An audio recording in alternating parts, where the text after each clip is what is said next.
My name is Dr. Alessandro Ponzo, and I am the president of the NGO Physalus that study the whale shark and the interaction with the tourism in Oslo in Cebu. And we have identified 138 sharks at the moment that have been passing or staying in Oslo. And of these 138, around 15-20 are resident, meaning that's been there for more than 50 days, some have been there for more than 200 days, and some have been there every single day for the last 14 months. What we are trying to establish is the effect of the provisioning, so the feeding of the whale shark on the population of the whale shark, on the individual, and what's the effect, the benefit for the community. So try to find a balance between the positive and negative aspect of the tourism related to provisioning, so to feeding the whale shark.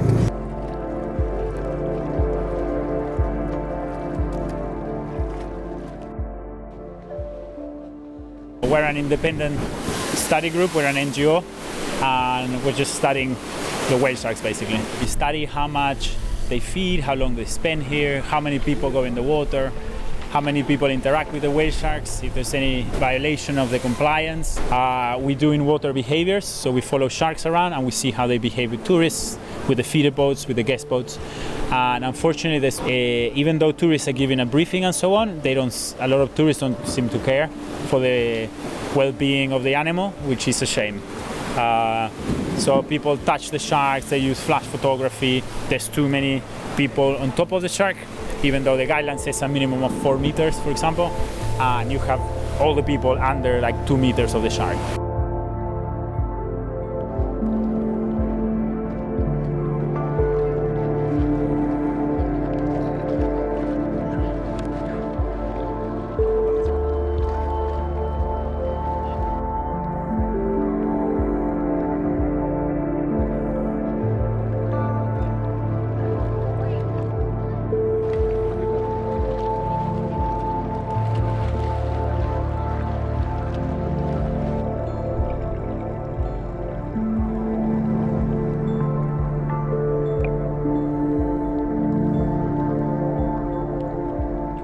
Whale sharks are plankton feeders.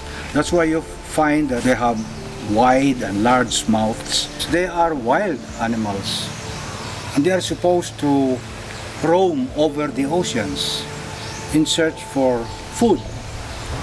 That should be taken into consideration when using these animals as a tourist attraction. If you feed them, they will get used to you, to people in general, and will be subjected to certain risks in the future, because all you know, others may not feel the same kindness to these animals, and they may harm them if you feed them, because they will be dependent on you.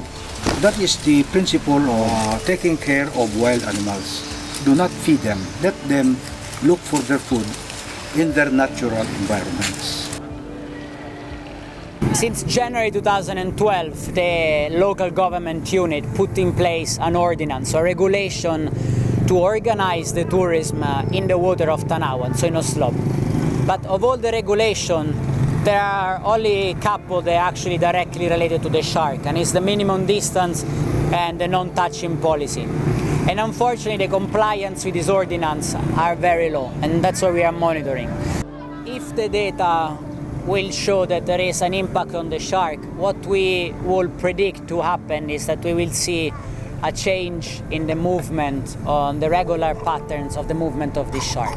What we think happened to the resident shark, at least, is that been there for more than 200 days, is that their natural patterns of movement have been compromised by the provisioning activities. Not the tourist itself, or the tourism activities itself, but the fact that you are providing food for them.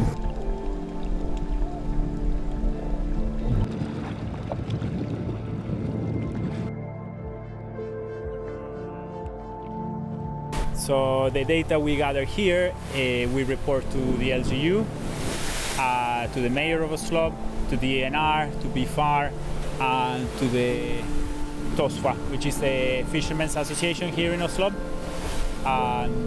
We make recommendations, so we create reports every 2 to 3 months, and we make a list of recommendations at the end, and then it's up to the LGU and the local government if they go ahead and if they listen to us. It's not our position to stop or non-stop the feeding, we're just collecting the data, and it's not in the position of the people of Oslo to take a decision if the feeding is good or not.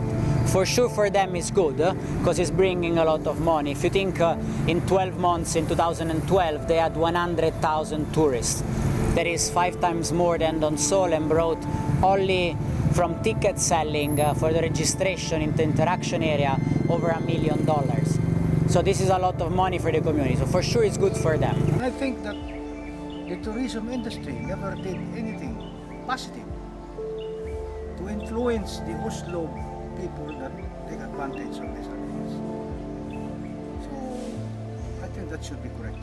What they are doing should be corrected. There are agencies that are deputized to make a decision, and that's DNR and BIFAR, so the Department of Environment and Natural Resources and the Bureau of Fisheries and Aquatic Resources. And they are the one in charge, together with the provincial and national government, that should be in charge of taking the decision.